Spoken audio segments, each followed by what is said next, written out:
Greetings and welcome back to another episode of Sound. Well, that's probably one of my freakiest intros. Anyways, we are FullMetalChicken and Stephfafafah. Hi everyone. Welcome back to another episode of Controllers and Couches, where we make the sounds through your speakers. And, you know, if anyone could hear what that was going through my speakers about 4 hours ago, you know, Dolby fucking 7.2. I have no idea what you're talking about. Neither am I. I just like making sounds. Okay, cool. Talking about making sounds, as we guessed, in Australia at the moment, specifically Victoria, there's a lot of lockdown that has been lifted. Hello, and welcome to day one of semi-freedom. And in case you've all been living under a rock... We've been in the world's strictest lockdown. Because, you know... And people decided at 12:01 this morning that they had had enough and lined up, even though you could only book to shop at Spotlight and Kmart. And by lining up to Kmart, it was more We're talking about Campbellfield had... They were lining up like they were trying to get into the footy. Do you know... See, here's the thing. You were working till late. And so I thought, oh, you know what? No one's going to go. Little were we wrong. And I've gone, oh, do I just book for like 4:30? And it's not like I would have bought anything besides shit. I actually probably wouldn't have bought anything, to be honest, because you don't know how many hands we would have bought shit. Yeah, but I wouldn't have bought like the shit we actually needed. Do you know what I mean? Like, yeah. We would have looked. If there were some discount books, I would have gone, oh, okay. But like, the shit we need, like... But do you reckon there was that one person who bought like 400 towels? Mate, I went out today. It's still essential because it was just for the grocery store. She had 4 2-litre bottles of milk and 18 bottles of the tall Woolies dishwashing liquid. Like she was. Why do you need that? You don't. I think she was setting up for Armageddon. For 3. Because I guarantee you, if this shit goes south... Okay, but here's the thing though. We've seen other states... And we've seen what has happened there, and everyone's like, this is cool, no dramas. What's going to happen? What is going to happen? Anyway, so that happened. People are out and about. We walked past one. It wasn't a 24-hour Kmart. And we counted like 150 people. And I've just gone, no, like, we need to just get the shit. We need to go, and we need to get out of here. Because people were carrying... I don't know... What makes people think that it's okay to wear a mask on, like, off their nose, or not wear one at all? They don't pay attention. I think that's it. They just don't give two shits. They don't What's care. the point? There was an elderly gentleman, and he was wearing his mask on his chin.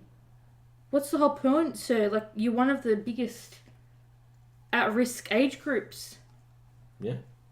But, you know, we'll find out soon.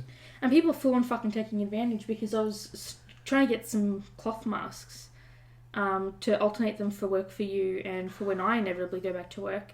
And so I bought a pack of 5 for $20 and they came here within 2 days, which was shady itself. Shady as fuck. And I didn't think anything of it because the description was legitimate. Yeah. And then they came here and they're literal fucking fashion masks.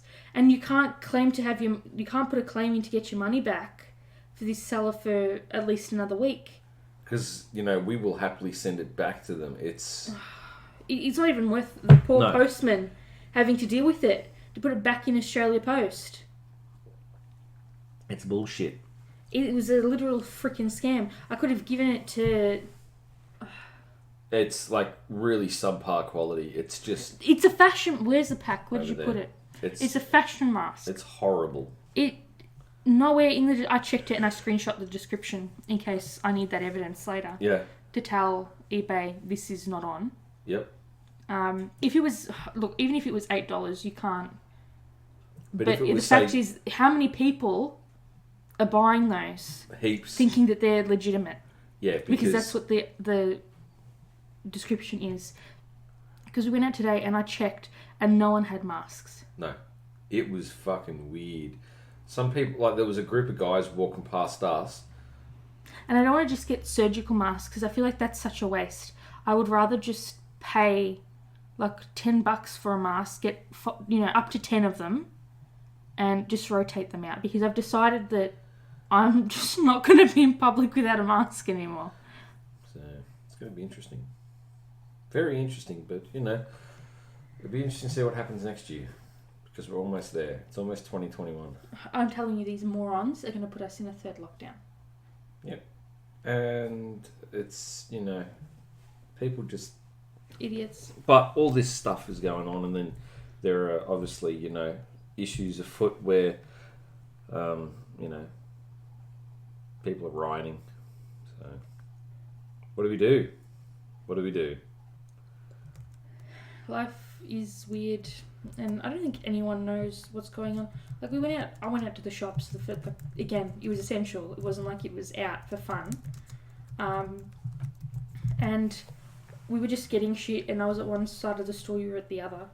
And Christmas was just smashed. And the shit... What? They only started advertising it like 2 days ago.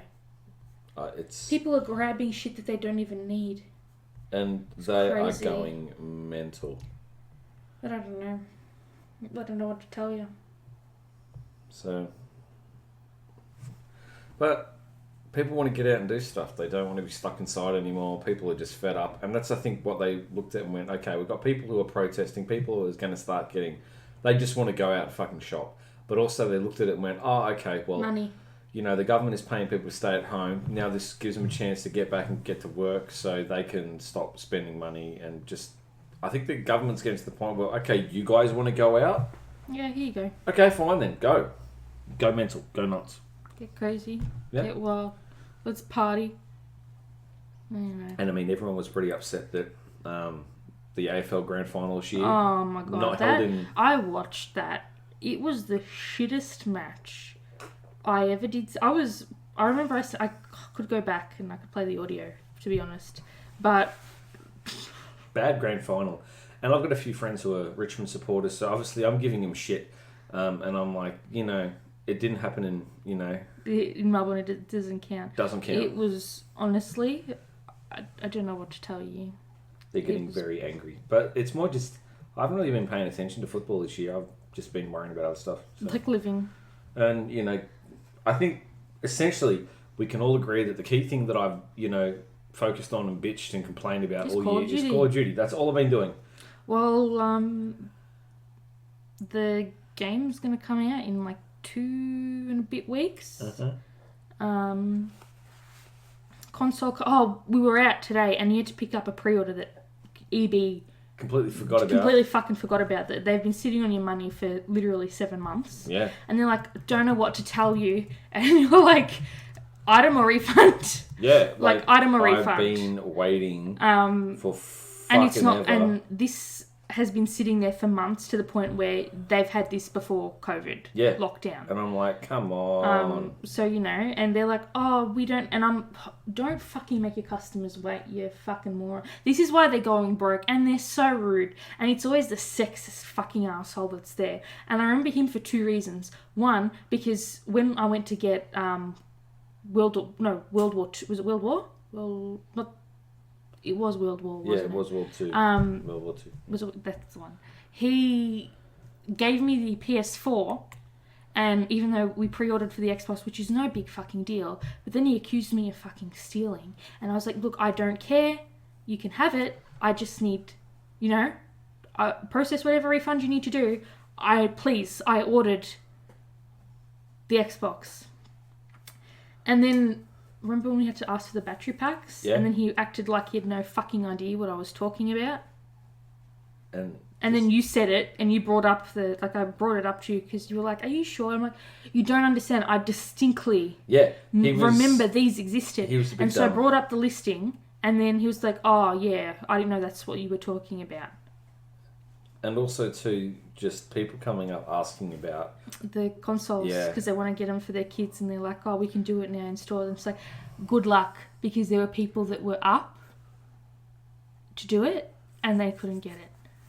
And when you look at it, the console is so small. Yeah, because they had one out on display, and the fan looks janky, I will say. It's weird. It'd be interesting to see what... It's, to be fair, it's not, if anything, I think it is, it's like a rolled-up version of the one. Yeah. It's just... I don't mind it, actually. It looks more like a PC monitor, so I know what... Sorry, tower. So I kind of get what they were going for. I don't mind it at all. It's a lot smaller than I thought it was going to be. Yeah. People were acting like it was a quarter of the size of a bloody fridge. And it's just tiny. But yeah, they don't come out for another... They're coming out on the 10th, right? Yeah, so... Click and collect. Yay. And I suppose the main thing about fans is you got some kind of exhaust, but the grill on top, it's purely just to... It looks like... Does it not look like a tower? It looks like a tower, so... I'm telling you that's what they were going for. It's using a 130mm fan. Yeah. And essentially, when looking at it, you go, how much heat is this thing going to be dissipating? It's only teraflops 4 again or something, right? Yeah, it's something stupid. But yeah, that'll be coming out soon. They billed me for, if you're, not that I don't think it's out now when this episode goes live, but a lot of the horror games on the Microsoft Store are really, really cheap. It's like $2-3. So I grabbed a couple of them. Black Mirror was over half price. It's $50 normally, a little over $50. It was over, I think I only got it for like $8 or something. So I was really excited. And you wanted to play Amnesia. Yeah. So that was only a couple bucks and I grabbed that. Amnesia Rebirth. So I don't think it was Rebirth. I think it was the collection. Rebirth is on Steam. So whoop there. And they billed us for Little Hope, which comes out in 2 days. It comes out Friday. So that's what I'll be playing. Yeah. Whip. Something to tie over to Call of Duty. Because I finished the Halloween thing. I've already at 155 and I've just got like a tier and a half to go for the battle pass and that's done. Yeah. So I'm just going to run interference for you guys when you're doing the trick or treat.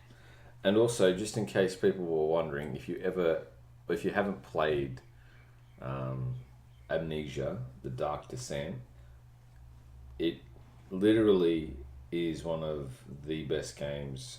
It was one of the original psychological... Yeah, it's got 10 out of 10 on Steam, and it's basically a close to perfect game. Yeah. It is phenomenal. So, if you want to play a game in the dark and shit your pants, this is what it is. So. No, talking about taking shots in the dark and shooting your pants, you know how we covered Five Eyes last episode?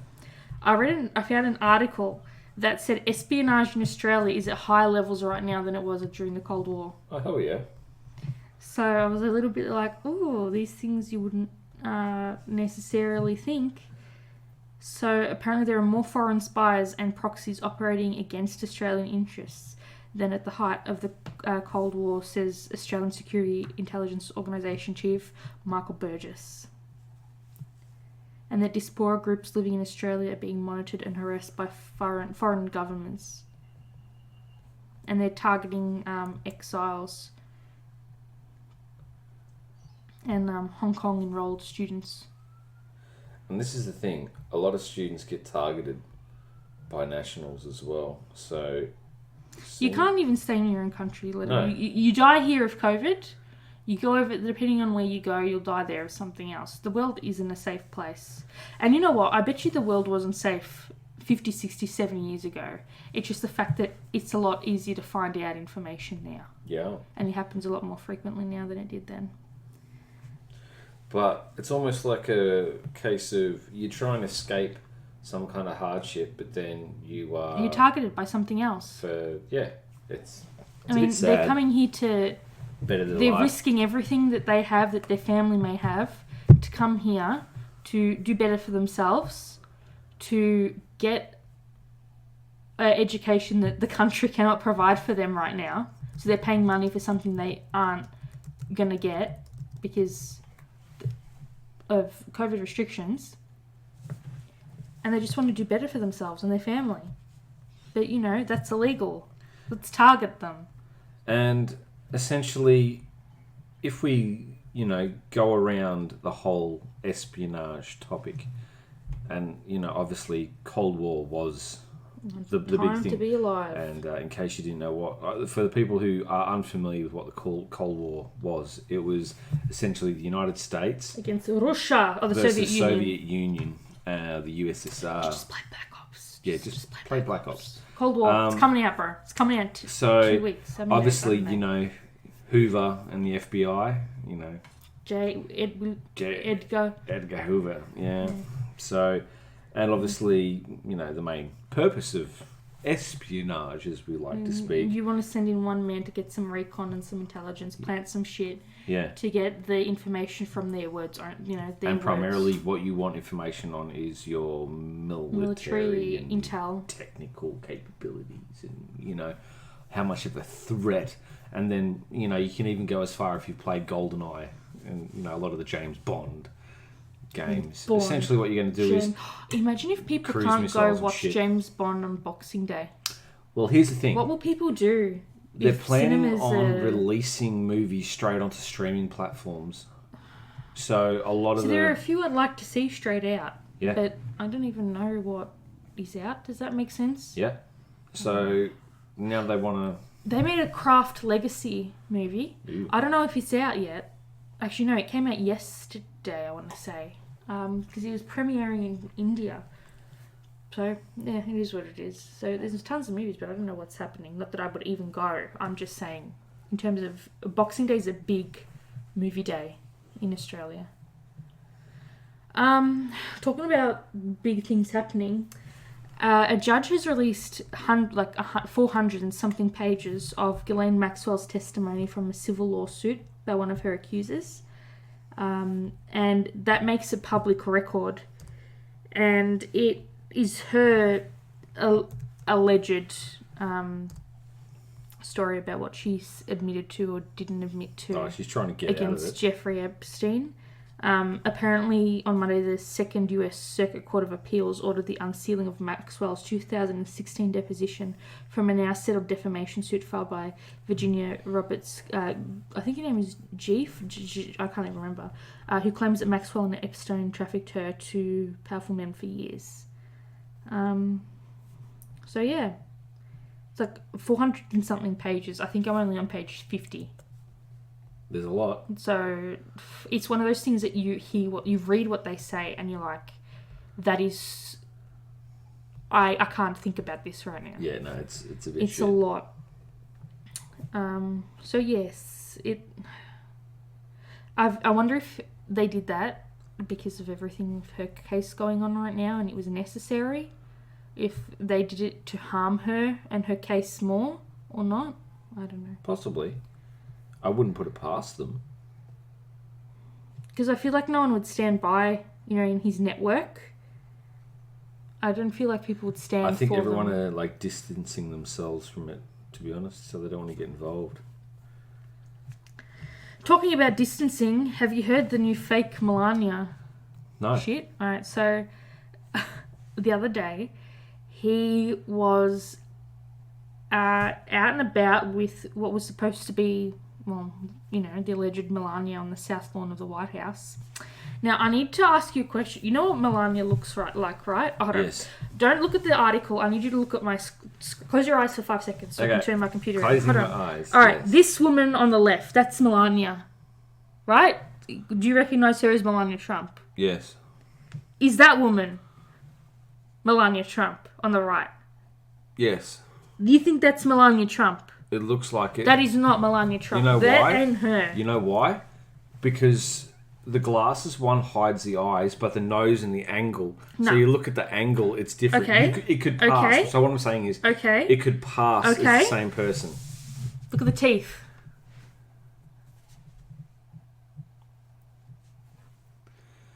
But the reason why I say that is... It's because the angle of the photo. I'm in the camp of it could be. They could be the same. The what's this film of the nose is completely different. But the reason why her teeth aren't even the same shape. But it's a different angle. No, it's not the angle. Hers are the fake caps, that veneers. Those are natural teeth. I don't know, mate. They're two different women. The slope of the nose is completely different. But one has The wrinkles aren't even in the same spot. But the one on the right has her head tilting down. No, that's not her. So that's not her. But it looks... The marks on the face aren't even the same. The pore pattern isn't the same. Dude, this So is she a isn't body her. double? Yes. Because the theory is that Melania is so sick with COVID. Well, there you go. That could be it. Look, that's not her.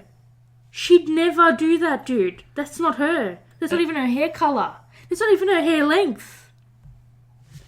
I don't know what to say. It's, it could be a bottle double. Possibly. The hair parting and the forehead don't even match, dude. That's the real Melania. And the high cheeks are completely different. I don't know. It's weird.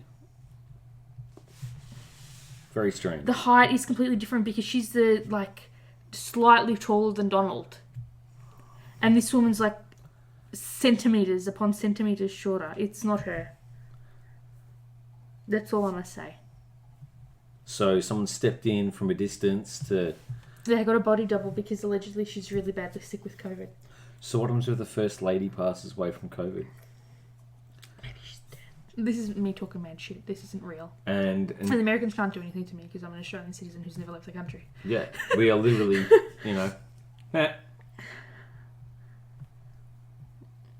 But allegedly she's really sick with COVID. So how did he get over it so quick? Because they gave him experimental bullshit. Interesting, isn't it? I don't know, dude. And he'd be getting tested. All I'm saying to you is the governments have a lot of money to make by handing out these vaccines to the people if they indeed were legitimate. Absolutely. If the biggest pharmaceutical giants and researchers in the globe are saying that their best candidates are giving people shit like seizures, what's left? Nothing. They must have given him a really low titer. Very, very low. Extremely low. If we don't even know what... Definitely monoclonal though. Yeah, well, it'd have to be, wouldn't it? Anyway, last story before we get into the thing is apparently the HSC, New South Wales, because Victoria has VCE. Oh, wait, did you have HSC? Yeah. Back in the old days? Back in the old days. Apparently, a lot of schools, up to 20 schools in New South Wales, were targeted today, their biology exam, because of a bomb hoax. Ooh. No, it's not ooh. That's freaking terrible. Yeah. So they all received anonymous threats over email suggesting that suspicious items were on the ground. At least 10 more in regional New South Wales. Moss Vale High School tweeted, "Dear parents and caregivers, as you may be aware, students and staff at our school were evacuated as a precaution late this morning. This was done in consultation with police after the school received certain information from an anonymous source. The evacuation proceeded in an orderly way and without incident. At no time was any student or staff member in danger. To ensure the well-being of students and staff, all New South Wales public schools have such procedures, which are practiced regularly. After police attended the site and gave approval, students and staff returned to the school at 11:30. A HSC exam was disrupted by this incident, and the school is dealing separately with those students in consultation with the New South Wales Educational Standards Authority, which runs the exams. Kind regards, Patricia Holmes, Principal." How quaint. They were 90 minutes into a 3-hour exam. That was a shit exam from memory too. Mm-hmm. I think the one in the year I had was... everyone did so well in my year because it was such an easy freaking exam. They repeated it. The psych one, I remember they repeated it from 2008. But bio was really freaking easy, so everything got scaled to filth. Yeah. Don't even know what to tell you. Good luck, kiddos. Good luck. Good luck. Uni and everything. Anything else you want to say? Nope, all good. And this is where I stare at you for 10 seconds, Yep. wondering... All good. You sure? Yep. Okay. Alright. Michael, you are our resident. I need you to not look at your computer for this. Okay. You're the resident person with all the country knowledge. Can you please explain to the people how country money is something else entirely compared to city money? City money is like, look at my shoes, look at my bags, look at my necklace, look at my house, look at my lawn, blah, My blah, car. blah. My car. Country money is... Something else. Something else. It's a case of, look at my acreage, look at my tractor, look at my equipment. Here's my sheds of ancient equipment, each machine totaling over $1 million, just rusting away. Just rusting because away. I can. Just because I can. And that's the thing. You get people even, look at in America, they've got literally just literal ranches. The size of a road fucking island. And people go, oh, you have, like, that's... Money. That's money. Like, that is equity. That is bank. So, there's different kinds of country money. There's country money where you have money to blow all year round. Your outfit makes you so much that you can't spend it, both in terms of the business and personally, quick enough. Then there's the kind of money where you have enough just to get through the year, or you find a way to get money through the year with loans and shit, and then you have like a really profitable season, like during harvest or cattle sales, and then so you essentially store enough for the winter and negative year everything. And then there's a kind of money where you hardly have enough, or you don't make enough to meet your basic overheads. This is quite apparent when you get droughts and everything in northern Australia and everything, things like that, where it's very much you're relying. It's okay. We'll only pay our farmers a dollar per litre of milk. Yeah. Just cause. Savings onto our customer. Support the farmers that have been supplying you for fucking decades. You fucking assholes. Regardless, a lot of farms are family owned, and like we said, a lot of it is a museum. You would have had experience in that. So you just walk up past shed after shed of equipment and machinery that's worth literally up to millions of dollars, depending on what the farm is there to farm. Yeah, and this can be ranging from cattle, dairy. I can't remember what way it is with farming, but the more generalised the machinery, the more expensive it is, right? And the more specialised an item is, the cheaper it is. Yeah. Because you'd think it would be the other way around, but it's not. No. Alright, so today we're going to be talking about this amazing, stellar, kick-ass businesswoman who overcame it all. Wow. Sounds like fraud. Anyway, I need you to tell me on a scale of 1 to 10 from your experience how extreme we're getting on the scale of things here. Alright? We're getting... So at the height of her outfit, she had 7 trucks and trailers, which included a 2009 Kenworth T800 tractor truck, which she purchased for the low price of $146,787 US bucks. A 2009 Freightliner truck for $140,000. Again, these are all US figures. Yeah. 3 pickup trucks, including a $67,000 2012 Chevy Silverado, a 2009 Chevy Silverado pickup again, but this one was just a lot cheaper at $56,646. Like, you understand needing to get them because sometimes, like, your what do they call it? A transmission will bust, and you'll be like, it's cheaper just to get a new car or a tax write-off, right? So the pickups, I don't question too much because you always need a paddock basher. Yeah.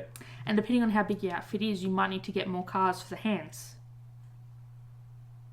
Am I talking real shit here? Yeah. Oh my god, I could really... I'm talking mad trash, so I'm not being serious. And the 2009 Federlite horse trailer for the low price of $258,698. All those there is a house. Yeah, easily. That wasn't enough. She needed more, right? Because her outfit was so big, and she was travelling a lot with her stuff, which we'll get into later. So she needed a 2009 Liberty Coach motorhome for a cool $2.108 million. Fucking stupid. People in their lives weren't even make that amount of money. Yeah.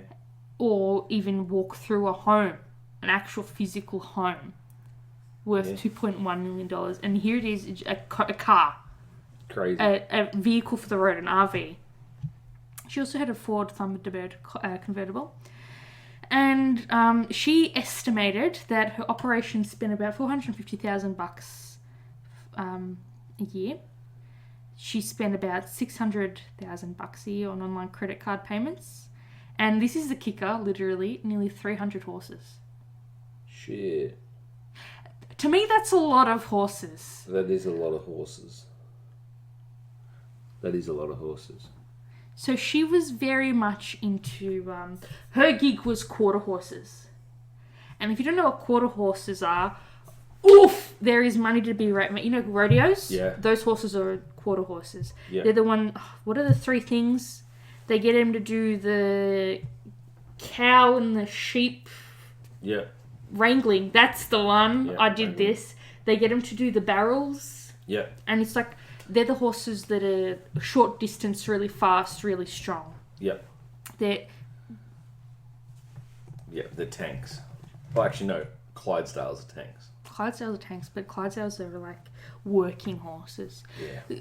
Quarter horses are like sprinting short distances, and they're like, I don't want to say show horses, but a lot more like rodeo, reining, like competition, like rodeo competition horses and stuff. And like if you're outfitting a farm and you're like, hey, I need to check my fence line instead of taking the buggy or the paddock basher, I'm going to take a horse. Yeah. They're the ones that are generally, from my understanding at least, please correct me if I'm wrong.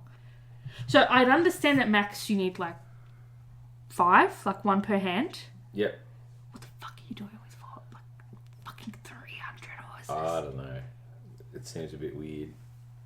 You don't even know the story. It seems a bit weird. Yeah. So considering that these are actual animals and you've got salaries to pay, she's spending big bucks.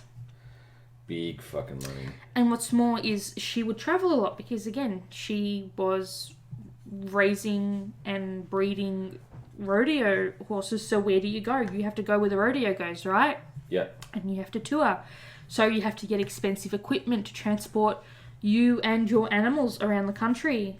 She would also send her horses around the world sometimes too, like her really big ones, because she had a lot of international champion horses. So you, on top of that, you got to pay for vets, other employees. You got to pay for farriers. Yeah. One or the other, the people that shoe horses. Mm-hmm. And horses are not cheap. Like, no, you get a cut on a horse, that's an abscess. Yeah. Oh, your horse is limping, you got to decide whether you put it through hundreds of hours worth of rehab or you put it down, and that's a loss. Not that I'm saying that a horse is a loss to a business, but unfortunately for assholes that make money off of horses, that's how they think. And then you've got to feed them, right? So we're talking about hay, feed. What do you do with... How many tons of manure would 300 horses produce? Shit tons. Literally. So she has so many horses that the manure rate that they are producing, she can't use typical manure management. No. You need to get that shit removed. Literally shit. Literally. You literally need that shit. You gotta pack that shit up and move it. No, because apparently there's a whole art to what you do with horse manure. Because it can't be anywhere near a waterway. No. It can't be on the land they graze from, because that's how you get shit like the... Oh my god, I need to stop saying shit. That's how you get viruses, and they can't shit where they eat. No. And stuff. Apparently it's a big deal. Yeah. That's why they move them from paddock to paddock. Yeah, and... Yeah, you can scoop out a stable for 1 or 2 horses, or the whole, 6 or 7, but what are you going to do with fucking 300? Fuck, employ a lot of people. Do you know what I mean? Yeah. That's a lot of time and money. So have you heard of Ronald Reagan before? Yes. He grew up in a town called Dixie, Illinois. Yeah. It's a population of about 16,000. It's a very conservative county. And, they're just living large. Not really, because the city was kind of made up with good people live there. Yeah. But the city just doesn't have money. Yeah. And in Australia we would call that a council. Uh-huh. Like a local council. So small time, 16,000 for a country town. Is that like where you? I'm not going to say tell us where you grew up, but is that pretty decent? How big is that compared to where you? Yeah, it's about the same size. Probably a little bit smaller. So what would I tell you what would you think if I told you that how long would it take for your city to lose nearly $54 million in fraud? I would say... Decades. We're talking like 5, 6, yeah. Right? She did it in less than 20 years. Holy shit. That's crazy. 53 million, again, this is US money, 53,740,394 bucks. Which is about 70 to 80 million Australian. Yeah. Holy shit. From a tiny city, a tiny municipality of 16,000 people. That's fucking crazy. She fucked up. So apparently a lot of fraud that's committed is embezzlement, specifically by an employee that holds a finance position. Oh. And guess what? She was. Yeah. Apparently in the US, it's a $3.7 trillion problem. Embezzlement is a $3.7 trillion problem. Sounds like a presidential campaign. And the government entities are the second most frequent victim of embezzlement in the US. But this is the biggest one. So Rita was a nationally renowned horse breeder, and she worked in City Hall of Dixon from the 1980s. And we're going to talk about this woman called Kathy Swanson, and Rita was her boss. Kathy was a city clerk, and she worked with Rita from about 1991 until Rita was arrested in 2012. And when Kathy first started, she was a deputy treasurer under Rita. And she described that it was very easy to work with her. She was a lovely person to work with.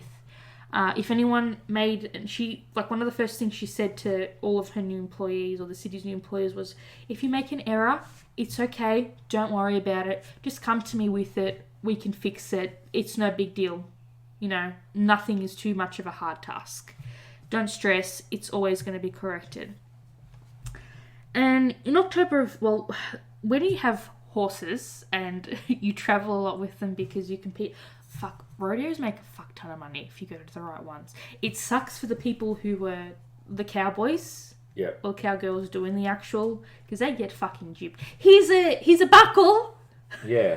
You're busting your buddy, but here's a buckle. Fuck. But for the owners of the horses, for the sponsors, we're talking very lucrative business, right? Heaps. And you got to travel a lot. So you have to meet and beat those overheads, not only for your farm and your outfit and feeding your animals, but also having to travel with them. And it's not cheap freaking a family of 4 traveling, let alone a 4-legged animal. And she's got hundreds of fucking horses that she transports around the country to get them where they need to go. Right? We're talking literally hundreds of thousands of dollars. Hundreds upon hundreds upon hundreds. So you have to travel with these show horses. And so Rita was out of town quite frequently. And in October of 2011, Kathy was there and she needed to prepare some bank statements for her treasurer report. And in the past, Rita had told Kathy, be sure to give them the list of statements that you want over the phone. So Kathy would normally run down the list, but this particular time she was under the pump. She had a lot of work to do. So she calls the bank ahead and she says, hey, can you just prepare me all the bank account statements? Uh-oh, here we go. Ladies and gentlemen, and that's when shit hit the fan. Ladies and gentlemen of the board. So the bank statements come in and Kathy comes across an account that she has never seen before. She notices 3 large deposits in care of Rita for the City of Dixon. And we're talking money. One was $350,000. Fuck. One was $415,000. And if you have a look at, like, not all of the statement was available, but if you have a look, she's paying into this account that the city didn't know about. If not every, like, sometimes she did it multiple times a day. Like on the 1st of September in 2011, the first transaction was for $5,000. The second was for nearly $445. So some days she goes days without taking money, and some days she did multiple transfers into this secret account a day. Bank time. Yeah. So Kathy doesn't know who to go to. So she sat on it for a couple of days, and she was so scared she actually shoved everything in her car. She was like, shit, hopefully they won't check my car. So she ends up knocking on the door of the mayor at the time, James G. Burke, and she goes into his office and she tells him, and he asks for a copy immediately. So the mayor said that his initial thought was that there had to be an explanation for this account and for this banking activity. And they didn't want to falsely accuse because it's Rita. They trust Rita. Everyone loves Rita. She's a pillar of the community. Poor Rita. As all these fucking criminals are. And they're like, surely, like, there has to be some explanation for this. We just don't know what it is. Maybe she's told us about it and blah, blah, blah, So he asked Kathy to keep digging, but she couldn't tie the financials together. Couldn't find a financial shovel. Right, pretty much. So the money is going into this account, and the transactions coming out, going like... So I'm giving you the money, right? And I'm saying, this is the city, I need you to fix this road. Yeah. You're taking that money, but you're paying the American Quarter Horse Association your membership fees. Yes. So she's using it as a personal account. Yeah. So they couldn't tie anything together. And she says to the mayor, James, I think we have to go to the police. And he's like, absolutely not, Kathy. I will take care of this. I'm going to go to the FBI. You cannot say anything because if we're not correct, we don't want to harm Rita in any way. Yeah. So the mayor calls the FBI, and this is a quote from him, and he says, I think there is a cancer in City Hall, but I need to talk with somebody. Ooh. He takes the bank statement over to the FBI Chicago office, and he speaks to Todd Carroll, who is an assistant special agent in charge. And they discovered he discovered, along with his group of very, very smart government employees that are trained to track government employees that are embezzling money, she was, in fact, committing fraud. At this point, they didn't know how long for. They had no idea. Yeah. They just knew that she was taking money. So they had no idea about how far back this shit went. Ooh. So Special Agent Carroll went to the attorney's office and he opened a grand jury who issued him with subpoenas for all the different bank accounts. And Kathy was very scared because she was ordered to keep quiet, but she was kind of the middleman in between Rita and the FBI. And so if the FBI needed any kind of documentation, Kathy would have to go into work early, make the photocopies, she would put them in a sealed envelope that she would place on the mayor's desk, and the mayor would then run them off to the FBI Chicago office. And Special Agent Carroll said that if they didn't have Kathy, pretty much this investigation would have no legs to stand on. She was very, very instrumental with the case and the subsequent investigation. But could you imagine having to live with that shit every day while you're you're muling information back and forth? Like, she could have been so scared for her life. Imagine having to fake when Rita came back and you've blown the whistle, essentially. And you're like, I have to act like we're still best buds. Yeah. Because these people loved Rita. They were as close as neighbours can get and shit. We're talking about a small country town. People don't realise that in country towns, everyone's up everyone's ass. Everyone knows everything about everyone. So they would go to her place and they were all like family friends. Their families have grown up next to each other for generations. This is a big fucking deal. So Kathy would determine what accounts for fake and how much money was in flow between them. Keep in mind, like, we're not talking about a BAS statement. This is like years of departmental files that she had to sift through. Fucking shit tons. Like, and none of it's digitized either.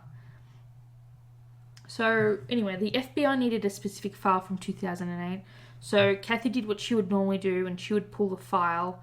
And then 2 days later, Rita went looking for that same file. And I don't understand how, if they're saying she would pull them, she would photocopy them in the morning. Maybe she just didn't get a chance because she was so busy to photocopy them or something like that. But anyway, she pulled this specific file from 2008. And then 2 days later, Rita comes into the office and is like, "Yo, Kathy, can you please pull me that file?"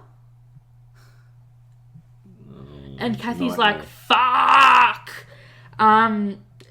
What do I do?" She had no idea what to tell Rita. And she's like, "Oh, Rita, I just can't find it." And then Rita's like, "Oh, wasn't that one that was wrong? And wasn't that the one we had to send back to the accountants to redo?" And then Kathy was like, "Oh, yeah, you're probably right, yeah." So she, like, came up with the lie herself. So poor Kathy didn't have to deal with that shit, because you imagine. It would be mental. So poor Kathy had to live like this for 6 months, and she had to keep living pretending she's best buds, asking her how her trips were, how her dogs were, because at no point did she want to tip off Rita. And she obviously isn't allowed to talk to her family about it, but they knew something was off. And so Kathy's partner was like, "Hey, is something wrong with your kids?" And she was like, No, the kids are fine." And then he's like, "Look, if work is stressing you out that much, just quit, Dal. You don't need to deal with that." She's like, No, everything's okay. I'm just, it's just really busy. It's a really busy time for 6 months. Fuck. So FBI obviously has Rita under surveillance, and they wanted to find out if she was acting alone or if other people were involved. And they also wanted to see the scope of her lifestyle. Well, she's running fucking 300 horse outfit. What the fuck do you think the scope of her lifestyle is? horses. Money to blow. So she's, in the words of our Lord and Saviour, Lil Nas X, Country Money, "I don't gotta do no chores." No, you didn't get it? Okay. Yeah. So obviously with that amount of money, she's supporting her family financially. And her partner was also involved in the horse business, but it's not believed that he knew and was involved in the embezzlement. So it was pretty obvious what she had done. Kathy obviously feels betrayed. I think the whole town felt betrayed when they all found out. While they were surveilling her, just in those 6 months alone, she embezzled over $1.5 million from the City of Dixon. Fuck. Just in that 6 months. But at this point, wouldn't her business already be profiting? You would think so. Right? You would think so. Yeah, that's fucking weird. Not that I'm saying it was okay if she would have stolen money to establish a business. The amount of manure she could sell for gardening is enough to... She's literally got... money to be coming made in several ways. Yeah. Like she's... and going out several ways. she's got her salary. She's got her embezzlement money. She's got her championship horses going out winning competitions. She's selling horses. She's breeding horses. She's selling and buying semen, because that's what you do when you breed horses. You got to stuff around. She would also operate as a stables. So if people would pay bring her to take care of said horses. Fucking hell. So that's minimum right there. Well, I can think of the top of my head in 40 seconds, 7 streams of income. That's a lot of income. Yeah. So poor Kathy would have to see Rita pull out this checkbook every day, write up her checks, deposit it into her account. And so if the office got a money transfer that morning, like say that Jim's mowing was doing the mowing for the highway, and they sent the invoice to the office, she would write out money from a checkbook from the city account and deposit it into her account. Not to pay... Cash to her straight away. Not to pay Jim's mowing. She would push to her... wire transfer it to her fake account. Fake city account. That day. With less than 24 hours, less than 5 hours, the money's coming in. And so Kathy's like, money's flowing. I can't stop it. James is like, shit, we're not going to have anything left. Right? This is it. And so he calls the FBI and says, if we don't put a stop to this quickly, there's nothing. There won't be anything left. And then so they're like, okay, but you guys have a scheduled city budget meeting. We can't tip her off. We need to see what she says at the budget meeting because it helps their investigation more, right? So the night before she's arrested, they have the scheduled city budget meeting, and the mayor was thinking the whole time, boy, are people going to be surprised tomorrow, is what he said. So they have a budget meeting and she's explaining because, that's her job and apparently she did this thing where she spoke and she would explain. So say that you were the mayor. Yeah. And you asked for a copy of what were the legitimate accounts, and you had no idea why money was being transferred back and forth. She would explain it to you in such a way that she looked like she knew what she was talking about, but she also said it in such a way that you were so fucking confused that you were like, oh yeah, that's why I pay this bitch to do this job. I'm going to let her handle it. Right? Yeah. So she operates on her own thing and everyone just trusted her to do it. And we're like, oh, but we're going to get into that a bit later. Yeah. So that, they have the budget meeting. People are doing what they normally would. And then the next day, Kathy goes into work. She speaks to the mayor and she's like, I can't do this anymore. And James is like, well, you're not going to have to because the shit's hitting the fan today. Today's the day, he tells her. So the mayor calls, James calls her on the intercom and says, hey, Rita, can you please come to my office? And obviously not knowing that she's busted, she's the queen of Dixie City, the City of Dixon. Yeah. She, tra-la-las herself up to the office. Didn't think anything of it. And then she's walking down the hall, and because Kathy's office is on the same floor and just outside the mayor's office, she could see, Rita has to walk past Kathy's desk. And Kathy, couldn't even look at her. Could you imagine? So, yeah, she knew what was going down. She just didn't want to tip off. And so the FBI, obviously, 2 officers were sitting in the office waiting. And she walks in and she's like, yes, sir. The mayor said, Rita, these men would like to ask you a few questions. And she's like, oh, yes, sir. Sure. And again, she's thinking nothing of it. And so the mayor said she was so confident she didn't think she'd been tipped off. Right? At all. Nothing. She had no fear. So the mayor leaves the office and he leaves and 15 FBI agents just storm in. So she's in his office with 2. He walks out the front door, hits the street. 15 people go into the city. They shut everything down. They collect everything. As they would do. Phones, computers, hard drives, files. Everything. Just like in the movies. Everything was seized.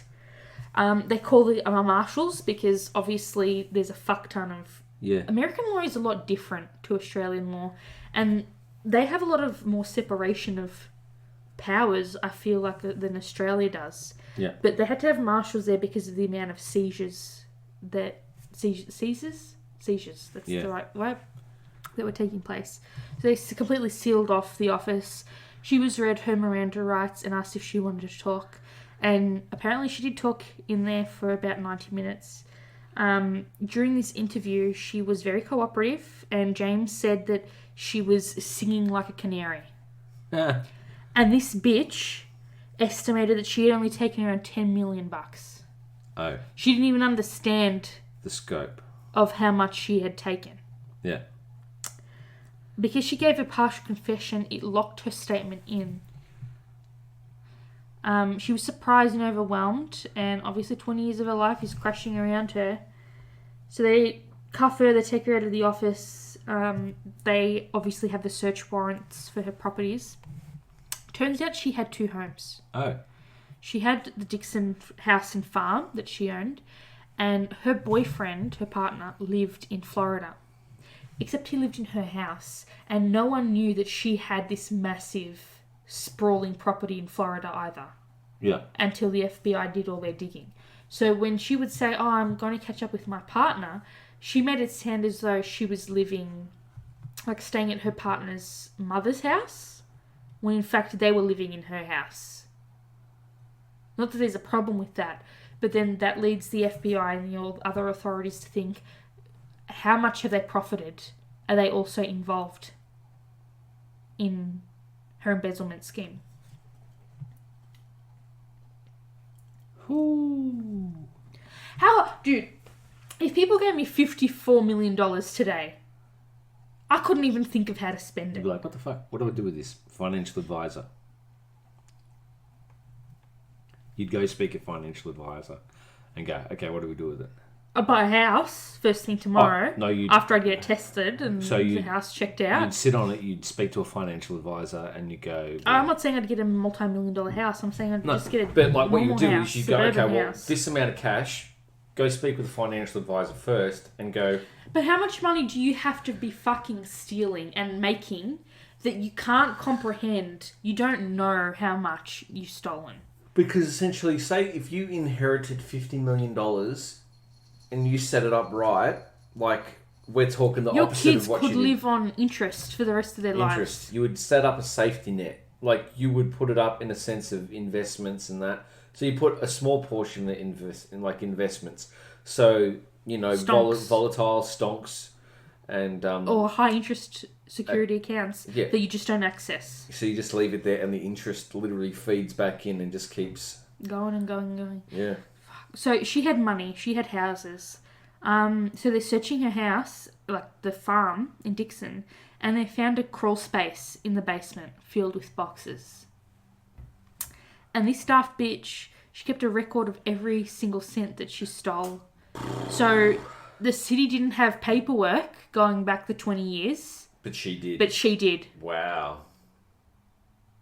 That's meticulous, to say the least. So this gave them the scope of how long it had been going on for, exactly where the money was going. She first took money in 1991, and she embezzled just over $581,000 in 1991 alone. And they wouldn't have known when it started if they didn't have her meticulous records sitting in her crawl space. Fucking hell. So then this led everyone to question, how did she pull it off? So the City of Dixon had 6 legitimate accounts. They had their sales tax account, capital projects account, capital development, the corporate fund, motor fuel fund, and money market account. Yep. And they were all at Fifth Third Bank. Right. And so she would routinely move funds into the legitimate capital development fund, right? So they've got 6 accounts. But of those 6 accounts, her favourite was the capital development fund.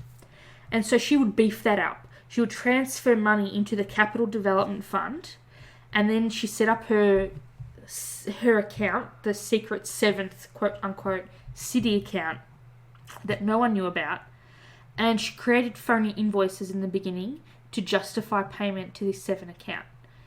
And these phony statements were things for like road signs, street repairs, lawn, like, you know, the maintenance work, the council maintenance workers and shit.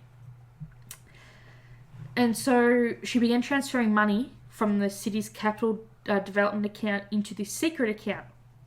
that she had appropriately named Reserve Sewer and Capital Development Account. It was called RSCD for short. So it would appear as a legitimate city account. And then she would write checks from this fake city account for her own expenses. Ooh, dodgy. So we're talking spa days, jewellery, real estate. We've already spoken about her motorhomes, her cars, her quarter horses. She wrote checks from that fake city account. Sorry, she wrote checks from the Capital Development Fund to her fake account 179 times. Shit. And I did some quick maths, and if she embezzled just under that $54 million, dividing that by 179, that was an average of $300,225.56 US bucks each time. Obviously, some would be higher than others, but just to give you the average scope. Yeah. That's what it is. Crazy. That's a fucking half a house here in Australia. Bit more than that, yeah. Someone's getting really comfortable. She freaked out. Sherlock, what are you doing? So apparently there is a very common and textbook way to commit fraud, and that's just create a fake account to mask it with a government identity, and only one individual would have control over cash flow, and that's because it's so simple, right? And it's so simple, you keep it simple, stupid. It's so simple that people wouldn't think that it's illegal. Very illegal. And people, that's another thing, like, people loved her, they wouldn't assume that she would do something like that. So that's her first layer of cover. Her second layer of cover is, it's so simple, why would the city pick up on that? Because they're dumb? I don't think the people of the city are dumb. I think the people working for the city are dumb. But we're going to get into that a little bit later. So, Rita immediately following... Sorry, you were going to say something? I'm just saying, this has got to... See... Alright, so here's the thing. The people of the city are not fucking dumb. They're paying their taxes. That's their money that's being stolen. Right? So they're blind to it. They should have... We're going to get into what I think should have happened to everyone else. But everyone else that worked in that office should have fucking known. Yeah. The extent that the city had become dilapidated, we'll talk about it again a little bit later, but you would ask questions. Yeah, you would. For example, I worked in the lab, and even though I did no ordering, I would just pick up the item that the boss had ordered, brought it in for her to check, brought it in for her to sign and date, put it where it goes. Several people had to be there for that. Let alone, we're talking nearly $54 million over 20 years, and no one's fact-checking anything. And that was an absolute shit ton. The citizens, rightly so, they're not idiots. No. It's fucking people that they're paying with their taxes that are fucking idiots. But, they just placed her on administrative leave at the beginning of just as soon as she was arrested, without pay until the investigation was completed. And then they went in to acquire and seize all possible assets for the benefit of the city. And she was placed in the very steep, that's sarcasm, $4,500 bond. Fuck. 4.5k. Yeah. She had a public defender, because obviously she can't afford it. Yeah. Because she has no money. Everything she had was built by the city. It's all gone. And the city turned into a media circus, and townspeople were so shocked that the government had that, like their local council had that much money at all. Yeah. Everyone was doing interviews and saying, look, she was a nice person. And then other people said she was nice because she had to be nice. Yeah. Because that's how she, if she wasn't nice, they wouldn't let her work and keep working in the city, and therefore she wouldn't be stealing people's fucking money. And again, these are people who are friends with her. They all went to church because that's what country people do. That's their way of life. Yeah. These are people who've been neighbours for decades, if not generations, and people don't like to leave small towns. It's like my great-grandfather built it, and then my grandfather farmed it, and then my dad farmed it, and then my dad taught me how to farm it, and now I've got my kids here and I'm teaching them how to farm it. You know what I mean? Yeah. So we're talking about big family issues. Not that it's the family issue, but I'm just saying, like, people have known each other for years. And it was also shocking because, if you can't guess, it was one of the largest municipality fraud cases at the time it occurred, because just previously they had busted a family of 11 people in Washington DC who over 20 years embezzled only $48 million. Rita stole over $53 million on her own from a small town. Yeah. We're talking about Washington DC, a ring of 11 people, 20 years, as opposed to Rita in a small town with 20 years. 54 million. More than what 11 people were able to accomplish within a similar time frame. She went or pay out to just her. Completely AWOL. It's just a small town again. Yeah. Compared to a city in Washington. Yep. DC. So, compared to people living in a big city like Washington DC is what I was supposed to say. So if you average it to per resident at the time, she stole approximately 3.3k. It's like $3,313.50 per townsperson. So there's your annual taxes. Yeah. There's a family's annual taxes. And there's fucking shit tons that have just been... And then people started to, in the interviews, recall what other government officials used to say about Rita. She watches every penny as if it was her own. It's like, well, fuck yeah, every penny was hers. Exactly. You know? Literally. It was her own. It was just about her, all her own anyway. She was taking care of her money. She was the bank. Sorry, that was my water bottle. Because it's just touching the bottom. I was like, oh shit. So, look. I already told you she bought jewellery. I already told you she went on spas. Not that I have an issue with people going at all, but this bitch is stealing money. Yeah. She lived a flashy lifestyle, which is more than fine if you've earned it, and if you earned it legitimately. I ain't rich shaming nobody. No. But this is a fucking fraudster. Big time. Major fraud. Yes, Miss Rita here is a criminal. Fucking criminal. You're probably not part of the inside joke, but I can't remember what game. No, you were playing Assassin's Creed, and you were like, I'm hunting the fucking criminals. Yeah, that's right. Because you were so upset. And so we don't say criminal, we say criminals. Yeah, criminals. Criminales. Criminals. Oh, jeez. I remember that game of Assassin's Creed 2. I was really... Michael was really shitty. Yeah, that game... oh, boy. I think also, too, the same thing happened when we were playing Origins. And the game locked on me and wouldn't allow me out of the map. Valhalla, is that out yet? No, but... welcome to Have you Valhalla. pre-ordered it? Uh, Considering. Maybe now that you've mentioned it, I'll have Are a you look getting at it. Cyberpunk? Hell yeah. Because that comes out in... There's an actual announcement saying that it got pushed to 10th of December. Not again. Yes. But Are you reason joking? But the reason why, essentially what they're doing now, this is due to delivery purposes and also that they just But want if it's online, it doesn't matter. 19th of November, what are you talking about? And they're working on a day zero patch. Assassin's Creed comes out the same day as the Xbox, the 10th of November. Watch Dogs comes out tomorrow. Call of Duty Black Ops, 13th of November. Whoop whoop. Whoop, whoop. Whoop whoop. Anyway, back to the story. Watch Dogs, alright. So this bitch is living a lavish lifestyle, and everyone in town thought that she was living so lush because of her horse business.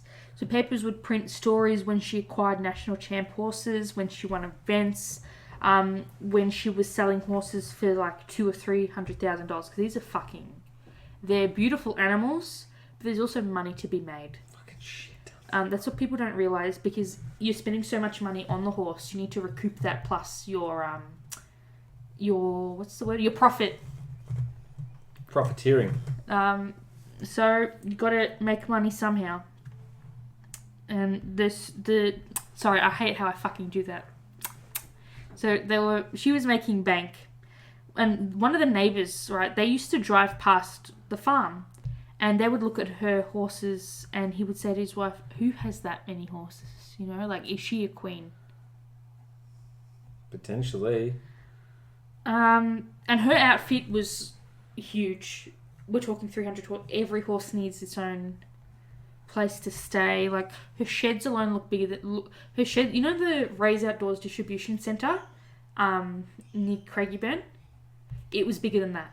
Fuck. Like, if you have a look at her sheds online...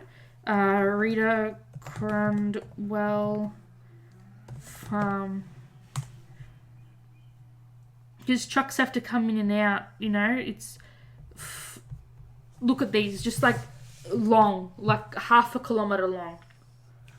And they're decent quality sheds too. Extremely decent. Look at all the ventilation sheds. And everything. And it looks crazy. like she wouldn't do anything to harm the horses, so... You'd like to think not, because she's making money off of them. Yeah. So right? That's her business. That's her business. So, basically, her outfit was so big, to me, it looked like it was larger than a trucking distribution centre. The magnitude of what she had was insane, and no one ever questioned it. People would ask her, like, oh my God, how much do you have so much money? How do you have so much money, rather? And she would say, oh, my parents invested in the Campbell's canning business. Shit. You'd think someone would, like... I'm surprised no one picked up on it. And people are like, well, that makes sense. Like, she's got a fuck ton of money. Campbell's Soups makes a fuck ton of money. Like, yeah. Yep. But again, many people benefited from this money. Her family, her partner's family. Her workers all thought that it was family money, but her family obviously knew that wasn't the case. But they never allegedly questioned how she made her money. No, or had enough to get started.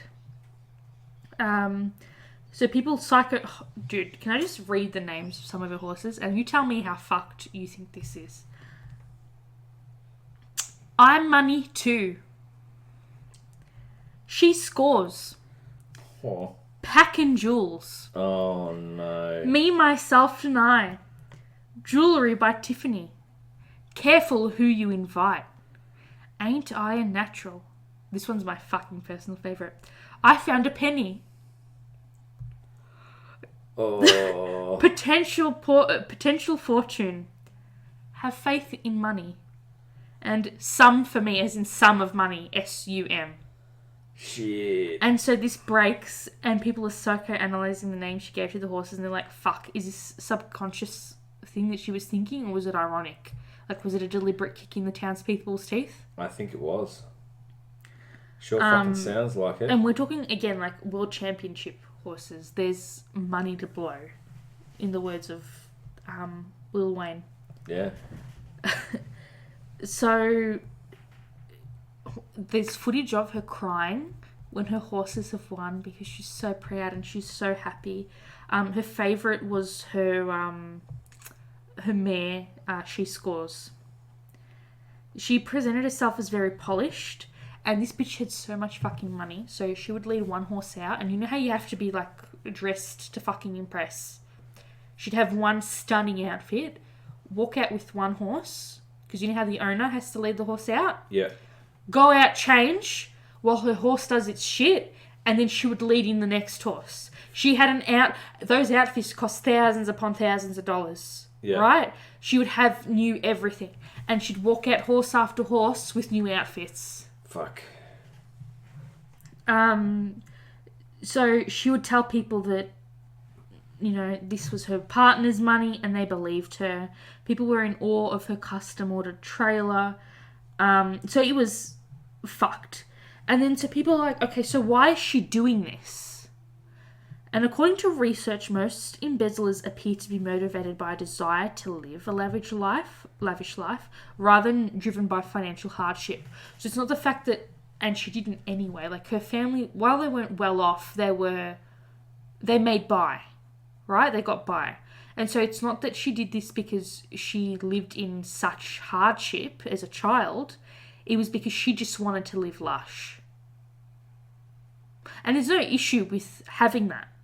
It's just the fact that, are you working and doing it legitimately, or are you stealing millions of dollars? Millions and millions and millions.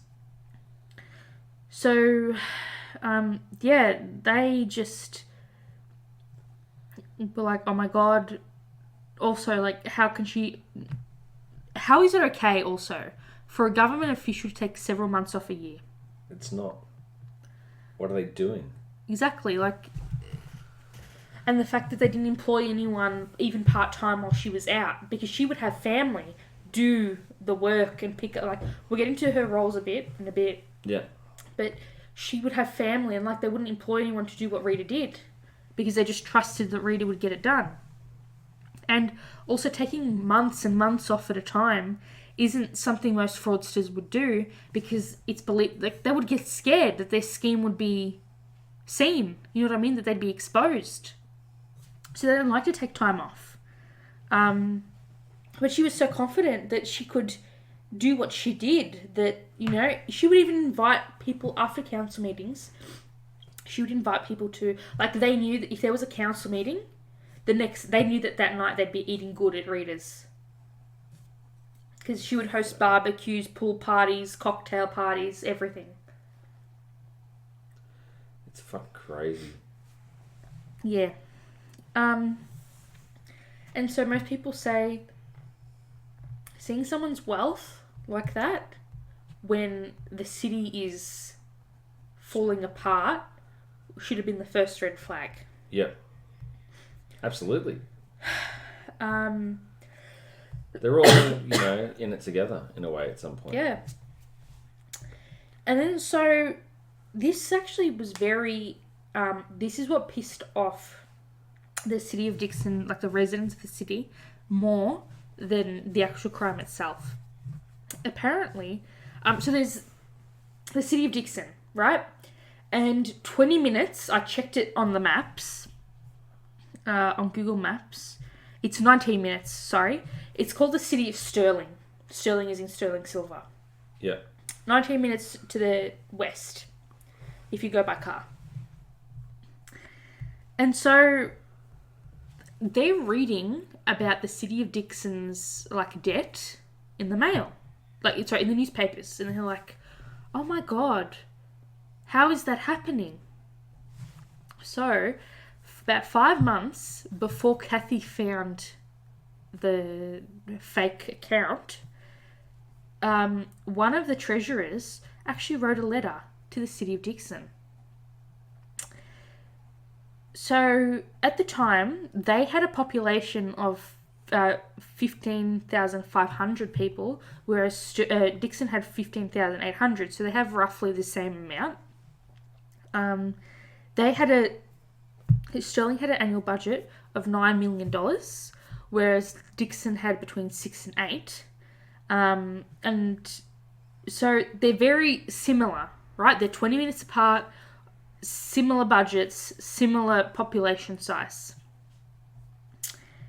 However, the City of Sterling was operating at a surplus of $8 million annually, which is a fuck ton. Oh, yeah. Whereas Dixon had a deficit of $4 million, and the city was borrowing money every year. So 18 months before she was it was 18 months, that's right. An official from the City of Sterling writes a letter to someone in Dixon City saying, like, look, something's off. Very off. And they were asking, you know, why is there this huge deficit when we have such a huge surplus? And so they ran, after this whole thing hit the news, there was an article that came out exposing the fact that a Sterling official told someone in the City of Dixon that their numbers are off. And then people were saying, like, townspeople of the City of Dixon were saying, so how could people in a different town know before you? So they would see weird changes. Well, on a financial side, how can the City of Sterling be up $8 million and the City of Dixon be down $4 million? Because they'd be so close, they work together, in a way. No, they have separate... No, it's like, but you'd look at that and go, well, clearly something is shifting in that direction. What is being spent... Exactly, that's what they're asking. Yeah. But they're saying there is no way in hell that there is anything that you could be experiencing to explain the difference. It's dodgy, to say the least. And would warrant an investigation, which they just kind of went... Yeah, so people in Dixon were saying, how could it be possible that a different municipality figured out the problem and warned you of the problem before you figured out that there was a problem, and you also did nothing to check and rectify? Exactly. I don't know, dude. So the case hits the courts, and during the second hearing, the court hears how the US Marshals seized 400 horses, and they put them on 22 farms because they're alive, right? They have to live, eat, breathe. They have to go somewhere.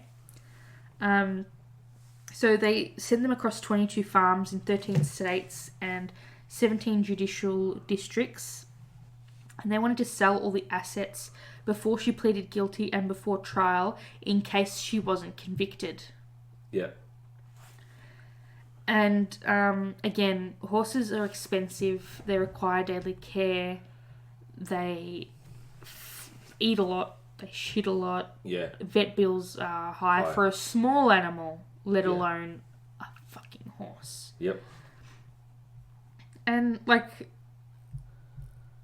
it's insane. They were spending like $200,000 a month, the marshals, on the horses alone. Shit. That's a lot of money. Yeah, that is a very large portion, yes.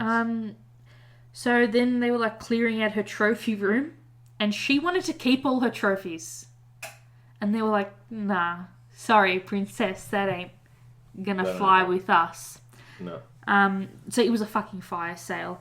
She literally ran out of room to store her trophies. That she had exposed beams on her ceiling. She was stacking shit on the beams of the ceiling.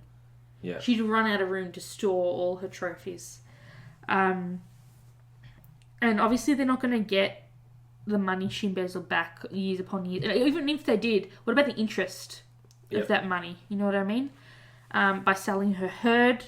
So they got some preliminary estimations, and it was really heartbreaking for the people because we're talking like a fraction of the price. So say she purchased a custom made saddle around $10,000.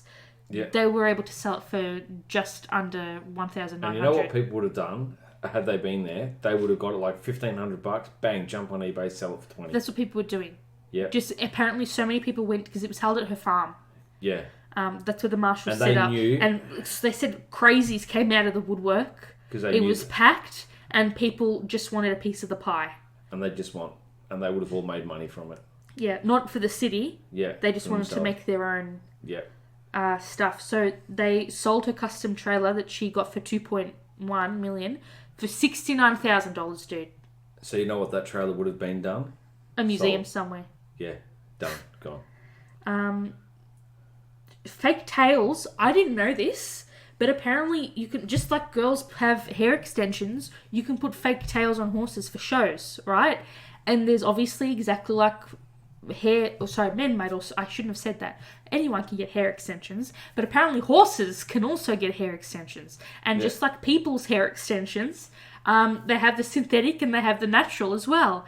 And apparently for fake horsetails, my crude research says that custom ones where you colour match them to your horse can be thousands of dollars if you're getting synthetics. If you're getting naturals as opposed to synthetics. She had naturals. And they were selling them for about $300 a pop. So you know who made the money? Yeah. Show bits, which bits are the bit that the part that the reins connect to. So the actual piece that sits in the horse's mouth, that's called a bit. And sometimes it can have a lot of filigree work. And when they show horses, it's like a fucking beauty pageant. Right? So you need to have your horse decked to shit. So she would have the most beautiful horse bits with the most beautiful artwork. And guess what? In some shows, if you win, you get awarded these show bits. Yeah. That the horse bites onto, the bit that sits in their mouth for you to pull on the reins and shit. That's called the bit. Yeah. Some of them are beautiful. Not that I'm saying that they're nice for the horse. That's the same chomping at the bit. Yes. So normally, championship ones can go for thousands of dollars. The craftsmanship on them is beautiful, and they sold some of them for $400. People literally. It was a fire sale. Leather goods that would have cost thousands or hundreds of dollars, like reins, $70. Yep, money to be made. People would have been loving it. Horses themselves. So, like, she had one called Ragweed Willie, $3,000. Doodle Jump was sold for $12,700. Sorry, let me say that again. Ragweed Willie, she purchased for $770,000. He was sold for $3,000. Jeez. Fucking hell. Mental. They're going through a shit. She had deep freezers upon deep freezers filled with... This is going to sound creepy, but when you run a breeding program, you need to have this. And she stored semen. Yep. Horse semen. That's what you do when you have a breeding setup. Apparently they store them in straws. Yep. She had so... Sorry, this sounds really bad. She had so much in storage that they were selling 95 straws for $12,000. Normally it's for hundreds upon hundreds of dollars for like one or two straws. You want to be... See, here's the thing. I feel like... Sorry, I need to get a cough drop. Please keep talking. Some of these fire sales that they've done, I feel like a fire sale negates some of the actual... No, of course, but I get what you mean because it's not going to get the money. But at the end of the day, that's what it is. It's an auction. And they knew heading into it... Here's a word that's original. They knew heading into it that they weren't going to get the money back. Yeah. But so now then what people do is because they're going to keep it low because if they're all inside the town, they know that if they're selling... Well, it wasn't just the townspeople. It was also just randoms around. Yeah, making quick money. Yeah. So... Fuck oath, man. Wouldn't you go to fucking Costco if you knew you could get a pull for $100? Yeah, imagine that. Imagine that. Off to Costco to make some bank. So yeah, these auctions were an absolute spectacle.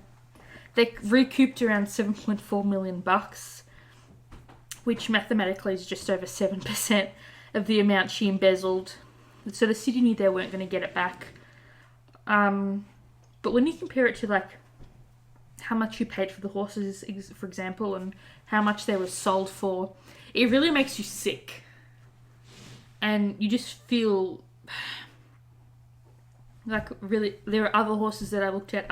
Sacred Sierra, where she purchased for $250,000, was sold for $47,000. It's all a fucking, jib. Pizzazzy Lady, which she purchased for $225,000, sold for $128,000. She Scores, which she paid $200,000 for, sold for $71,000. And then so people were like, okay, why horses? Like, why did she start a horse business? Because all that bank. Well, apparently her mother also showed horses, and that's how her passion developed. And then people were like, okay, so how did she get into City Hall? And apparently she did work experience there when she was in high school. They kept her on, and then after she graduated high school, they offered her a full-time job, which is great for anyone else, but here's fucking Rita ruining it for everyone else. So, 3 months after she pleaded guilty, she was off to court to be sentenced. And during the trial, the prosecutor had a PowerPoint presentation, and for every year, like of the 20 years, he would have on the left-hand side what the budget was for the town, what they had to scrap, and on the right-hand side of the slide, he would show what Rita had spent the town's money on that year. Yeah. This is like heartbreaking shit. Let me just zoom in a bit so I can read it properly. So in 1992, the City of Dixon had a special budget session on the 9th of March. And they found out the city was over budget by $335,874 and cited because the funds cut by the federal and state governments with added duties. And then the mayor at the time asked the commissioners and the department heads to cut wherever they can and to give the cuts to Rita Crundwell by or on March 18 or 19. Fucking hell.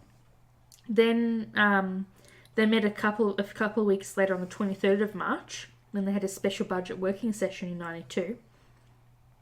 And that's when they made cuts to the police department. Yeah.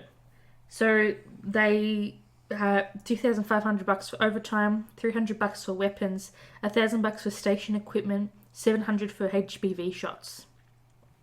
And then they made cuts to the fire department, $1,000 for air packs, $3,000 for station equipment, $2,000 for training. Imagine that. Yeah. A freaking fire department, $200 for training. Fuck. So the fire department was told that they needed to tell Rita what the salaries would cost so that she could calculate it into the percentages because it needed to be no more than $20,000.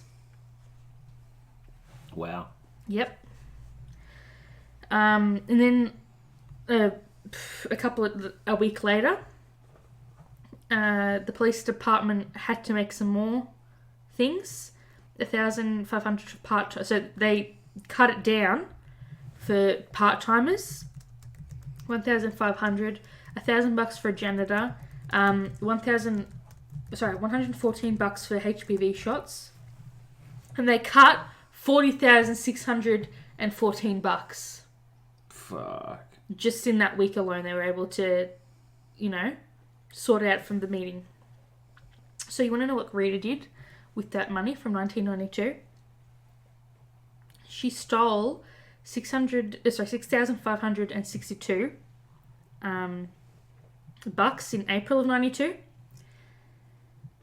But by the end, they were able to calculate 121,000. Sorry, there's a lot of numbers. $121,367. So more than what the cuts were. She used the stolen money to pay for personal expenses, including of which was $83,866 for her credit card, her personal credit card. Fucking hell. Yep. And then another one that I was able to find was for 2009. So on the 13th of April, the City of Dixon had a special council meeting. The police, they had a deficit of just under $1.3 million. And the mayor said, look, the bleak outlook at this time creates possibilities of no part-time employees this summer, possible layoffs of full-time employees, hours of work cuts, services cut, and possible cuts in benefits. The state is 6 months behind in paying us our tax monies. The emergency vehicle fund cut $38,000 for ambulance equipment. $1,000 was cut for radio equipment, and $2,000 for EV training, for emergency vehicle training. And they still advised that there needed to be more cuts and to have all recommendations turned into Rita Crundwell as soon as possible. Fucking hell. So in 2009, Rita stole just under $5.6 million. She used the stolen money to pay for personal expenses, including purchasing the home in Florida for $105,097.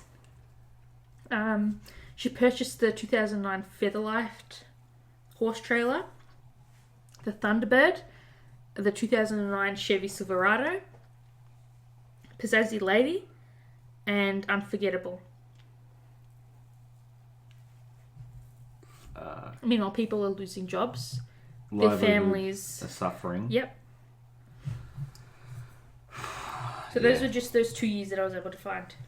Wow, and just think how bad it would have got. And turn it all into Rita. Yeah. Rita needs to know the numbers. The reason why she needs to know the numbers is so she knows how much money she can play with. So they graphed her fraud from her time starting employment in 1991 to 2012. But obviously the 2012 one is a lot smaller because that was the year she was arrested, right? So she didn't have a chance to clear out as much as she normally would have. So she was stealing, I don't want to say small amounts, but she was stealing a lot under $1 million annually between 91 and 97. But 97 was when things really started picking up. And become more linear in trajectory. Exponential. That's the one. So it gets bigger in 99, bigger in 98, bigger in 2000, and so on and so forth. It was slightly lower, that jump between 2002 and 2003, but she starts hitting the $5 million mark in 2005 annually. She really ramps it up because obviously her expenses... In 2008, when the recession hit? Yeah. That's when she started punching over $5.6 million. Big time. So in 2008 it was 5.637 million. In 2009 it was 5.599 million. 2011 was 5.637 million. And then it was slightly lower in 2011 and 2012. She wouldn't have had enough time to clock it up. So this bitch apparently, while the city's going through all the budget cuts, she had a motor coach before the custom one that she got for 2.1 million. So her old one, she had it renovated 5 times. First it was 99,750, then it was 400,000, then it was 1.715 million, then 1.824 million, then 1.961. And she was like, you know what, fuck that, I'll just buy one for 2.1 that she bought, right? Yeah. So you can actually have a look online at what the roads look like, footpaths that never got repaired. So when the tradies come to evaluate the site, they spray paint the ground where there's shit that needs to be corrected, right? Yeah. So it's easy to see. There's spray paint fucking everywhere. Because the whole place is fucked. Dilapidated, yeah. There was a portion of a road where a tree, a sinkhole had formed, and a tree had fallen in, and the city didn't have money to fix it, so they just sort of put... barricades around it. Wooden road signs and some tape around to prevent people driving through it. So there's a fucking sinkhole that's just opened up. Yeah. Fuck. And they didn't have money. And then there's photos of where there were supposed to have been concrete walkways, and during summer because it's winter because it's obviously Chicago. It's cold, it's rainy, it's icy. Mud. It was just mud, earth-splitting mud. Meanwhile, horses. Yeah. And houses, and travelling, and luxury, and jewellery, and spa days, and clothes, and just mental food, So this isn't a victimless crime. Everyone that lived in the town was affected. Even more so after the whole thing came to light, because people had already lost their jobs because of Rita. Yeah. And then when it came to light how much shit had hit the fan, they started to fire people again. They had to fire people to recoup the costs that she had caused. So not only was she stealing their money and budget cuts happening to their city, but then people had to lose their jobs. Yeah. Once the extent of what she did had come to light. So people are like, someone must have known about it. It doesn't make sense. It's not like she could have done this on her own. At least that's what people think. So apparently for this crime, the maximum sentence is 20 years, and she was given 19 years and 7 months. The judge ordered her to pay the City of Dixon restitution for the $53,740,394 million, and he imposed a forfeiture adjustment in the same amount. So this means that it's doubled. Yeah. So she owes the city $104 million, $480,788 in restitution. Yes. Fuck. Apparently her prison salary is $65 a month. So that would take her over 120,000 years to pay back the city. So they're never going to see that money. She's already in her 60s. Yeah. She appealed her sentence because 19 years was unduly harsh. And they denied that appeal, obviously, and she hasn't done anything further. The US Marshals and the FBI worked out on forfeitures. You know, they worked on that for thousands upon thousands of hours. It takes time. It takes money to seize stuff. What about those wages? Documenting evidence. And, you know, how are they going to... That's a waste of their time too, and taxpayers' dollars paying them for embezzlement. And while she's been busted, imagine who else is doing this. Exactly. Who haven't they caught yet? Yeah. Because they're either a lot more elaborate or a lot better at hiding their shit. If one woman, no, I shouldn't say woman, but if one person can do that in a small town, imagine all the others. Oh, it's ridiculous. So townspeople, very rightly so, were pissed off at everyone else who worked in City Hall and still got their jobs. And the city would allow cameras in town because they were making documentaries, they were giving interviews, and the city was like, okay, maybe we can make some money this way, you know, we'll pay for our story. And it became like an absolute carnival because people just couldn't get into town, people couldn't do what they needed to do, everything was blocked off for interviews and shit, you know what I mean? Yeah. It was a crazy place to be. And they wanted all of the people in power, all of the City Hall people to be fired, including Kathy, including the mayor. And you know what? I don't think they're wrong at all. No. They should have got rid of them all. Exactly. Like, they're all in it together. They all abused their power at some point. All of them should have been looking for money and tracing money and trying to see where it was going. It didn't make sense. It doesn't make sense that one person would be in charge of that. You know what I mean? Like one person holds a checkbook, one person does the billing, one person has to sign the checks. It doesn't make sense. It doesn't. And so the mayor said that he was vilified. And then people were like, okay, so the city pays for auditors. How come they didn't see it? Because they're supposed to check the town's account books and accounts annually. And then people are like, okay, so is it the city that's at fault? Is it the auditors? Or is it the banks? Personally, I think it's all of them. Because they all had a part to play. Yeah. So it turns out that the council members don't get paid much, and a lot of them had side businesses and side jobs. One person runs a carpet store, one person's a teacher. So people who work at City Hall don't have the time to notice this, right? And it's not their job to do that. There needs to be a governing body to spot what the allocations are and trace where the money is going. And it turns out during her scheme that there were 3 finance commissioners, 5 city officials, and 3 mayors in those 20 years. Like I said, she made everything so complex that no one who was looking at the books knew what they actually meant. So if they had questions, she would explain it to them and they would be like, oh, okay, whatever. Just let Rita do it. She knows. So apparently, everyone should be splitting those functions. Absolutely.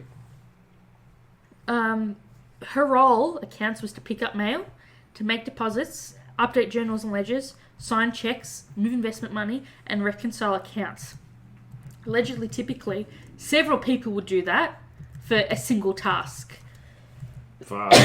So, like, one person gets the mail, one person reads the mail, that's passed on to someone else, and then that's passed on to someone else who actually files it and actions it.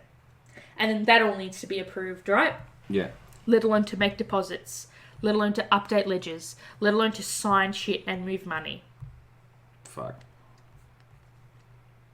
So, it turns out that when she was out of town, she had a family member go to pick up the mail for her. So she's the only one that's handling it. Exactly. So the question then is, who is ultimately responsible for identifying that she was stealing money? Turns out that she was the person who was directing the audits. Yeah, of course she was. Yeah. So, Clifton Larson Allen, which is a one-word name for an auditing company, was hired by the city to manage the accounts of to manage the city's accounts for annual audits and for regular roles. So, in their most recent statement, the audit, before shit hit the fan, they sent a bill to the city, and their bill was for bookkeeping services, which included detailed general ledgers, ledger trial balance, other trial balances, for example, accounts payable and cash requirements. They did that monthly, so pretty frequently, right? Month to month, they handled that. Yeah. Other bookkeeping services, such as monthly cash receipts or check requisition processing, was semi-monthly. They also did handwritten check entry, vendor maintenance, account payable allowed reports, encumbrance reports, and various other required reports monthly. Fuck. Right? So they're handling a lot of shit here. And they made a decision to get all the money that the financial aspect of the city, and they had some dealings with the city accounts at least once a day. So if something had to be payable and she couldn't hide or steal that money, the auditors would pass the auditor's desk. So someone in that company touched that account at least once a day. Yeah. Although that let's call it customers' portfolio once a day. Yeah. Because they would cut checks and they did a payroll. Payroll is minimum. What is it? It can be weekly, fortnightly, monthly. Monthly, yep. But they pay weekly. So people allege that they should have discovered the fraud because an auditor is supposed to provide an estimate and an opinion on a company's financial statements. So, like, if you and I went to a food restaurant, we would review the food, right? We have no... Yeah. We're not qualified to cook. We're qualified to eat. Yeah.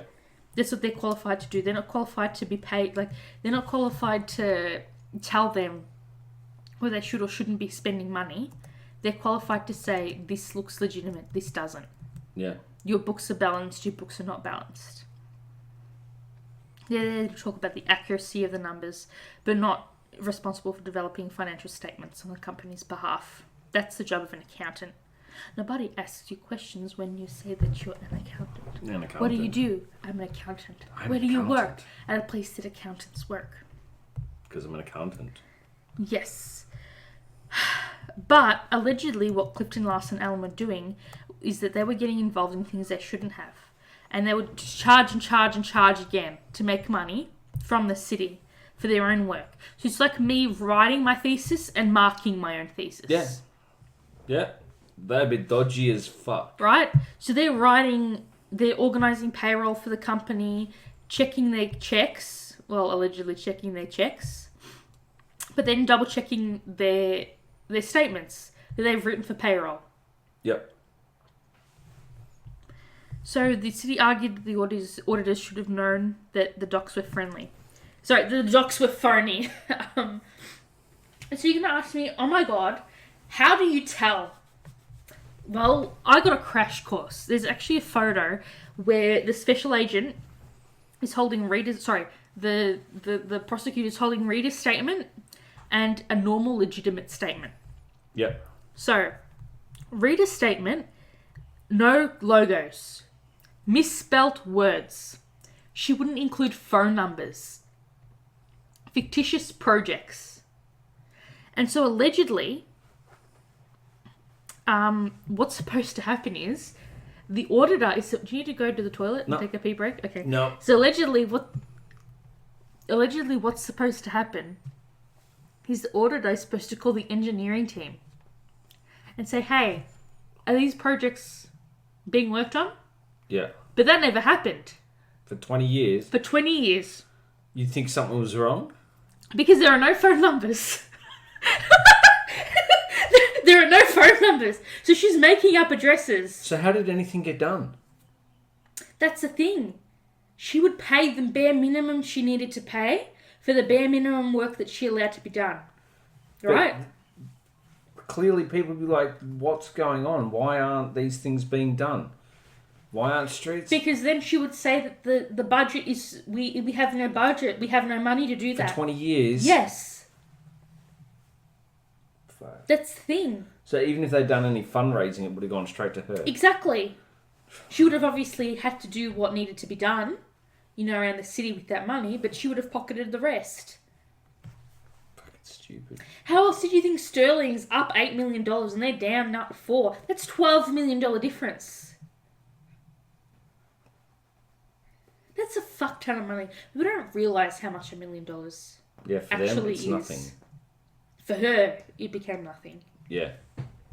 So yeah, looking at these two statements side by side, I would have picked that, and I'm an idiot, and I have no accounting qualifications. So these auditors allegedly had no knowledge of the fake account that Rita set up, and then I'm thinking, I find that hard to believe because when they're reading the account, they're seeing, all right, so when you transfer money, it comes out in a statement, right? And you might not see the whole bank account that you're transferring money to, but minimum the last 4 numbers are exactly the same, right? How were they not matching that all that money was going to the same place? Yeah. It's... For 20 years. So she had 179 of these fake invoices that she had doctored. The auditors were given multiple close of business forms that listed the account number, and they did nothing. Yeah, nothing. In the investigation, well, the city actually took Clifton, Larson, Allen to court, and one of the people that worked there was asked, do you agree that Clifton deviated from the standard of care in not investigating the existence of the secret account ending in 9530? And this person was like, yes. Yeah. So they had a settlement. And he goes deeper. The top 2 people that audited the city's accounts also managed her business and her personal taxes. So there you go. How would you not see the exact same amount of money going out and going in at the same time frame? And you know what? I reckon they will put onto it. That's my... Again, this is a theory. You can't sue us. We're Australian citizens, and this is a theory, not an allegation. An opinion. It's an opinion, not a fact. Not a fact. A theory, not a fact. It's just conjecture. No, don't say the word conjecture. I love this the is word a conjecture. theory. A theory.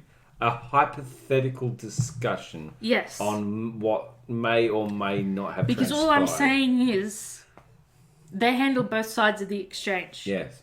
Look, money doesn't... It takes sometimes up to 14 days for money to clear. But if I'm giving you $400,000... You'd be expecting it to clear pretty You'd be expecting it to come on the other side at the exact amount of $400,000. And I'm sorry, but the numbers are exactly the same. Yeah. I'm a fucking idiot with no accounting experience, and I know how banks work. Not enough to take out a loan. But you get what I mean. Okay. And then again, they were asked, I understand you performed Rita Crundwell's personal and business taxes for a number of years. Is that true? And then the person's like, yes. Yeah.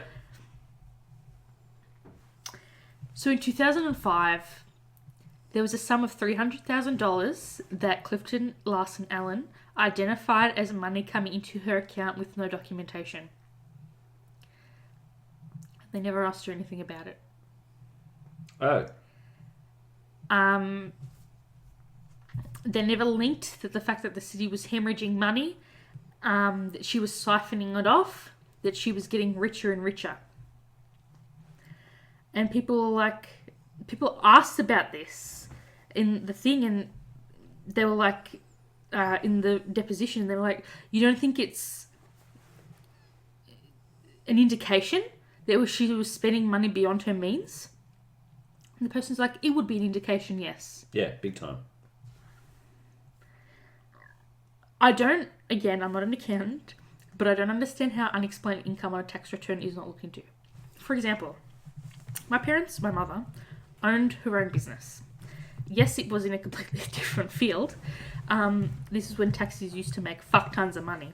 However, I was privy to, because we used to go, and it was in Kovac, and if we were lucky, my dad would take us to the KFC that was near there, or to the La Poqueta, because Faster Pasta closed.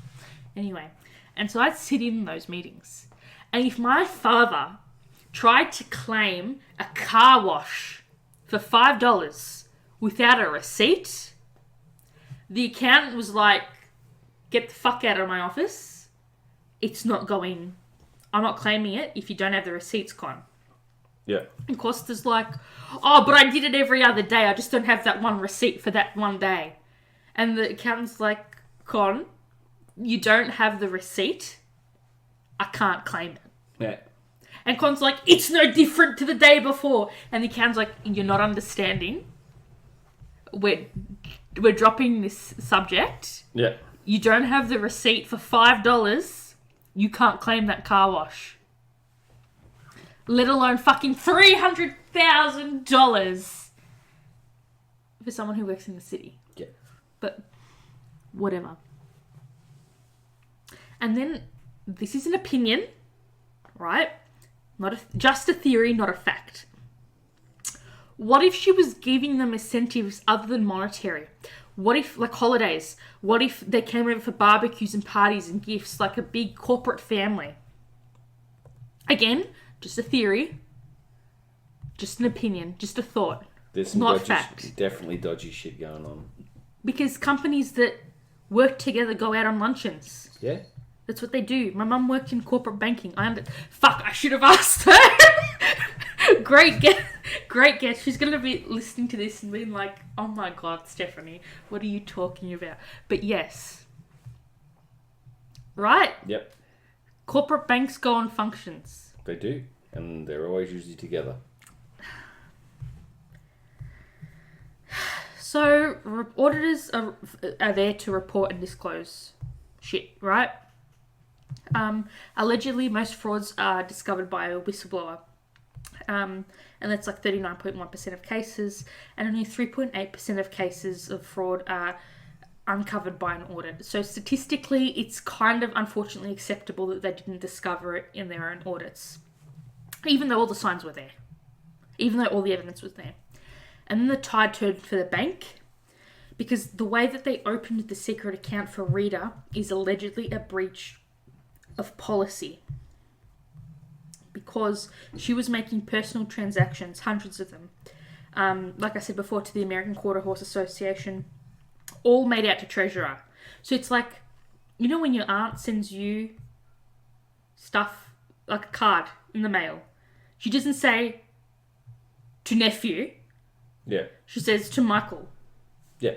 So the way everything is messaged, she's keeping it very vague. When RACV once overcharged me for my policy, they sent me a check back with my $9.13 difference. Yeah. And it was made out to me. Yep.